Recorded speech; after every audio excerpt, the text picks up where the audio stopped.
Hi, I am Dr. Shilpi Sharma. I am consultant and head neck cancer surgeon at Narayana Superspeciality Hospital, Gurugram. Cancers of the voice box or laryngeal cancers are usually treated with radiation with or without chemotherapy. However, in advanced cases or when the cancer comes back after the radiation therapy, they has to be treated by surgery.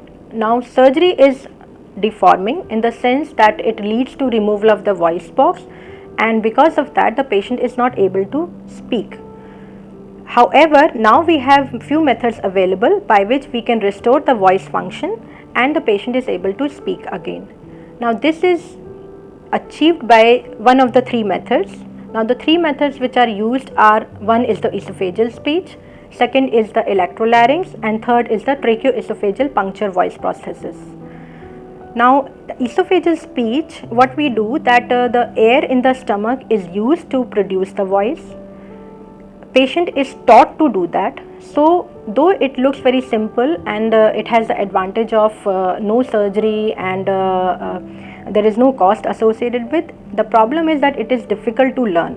Almost 40% of the patients are able to achieve it, and rest of the people it cannot be achieved. Besides, it's a little bit breathy and the voice quality is inferior. The other option which can be used is the electrolarynx or electronic voice. So here we use a battery operated device which is kept at the neck, and this battery operated system is used to vibrate the tissues of the neck and the patient is able to speak. So the advantage is it is very simple, it's easy to learn, and you don't have to do any surgery for that. But the problem is that the voice quality is very mechanical and very monotonic types. So it is not very socially acceptable, especially females do not like it. We have one more option available to restore voice, which is actually the gold standard at present, and that is the tracheoesophageal prosthesis voice.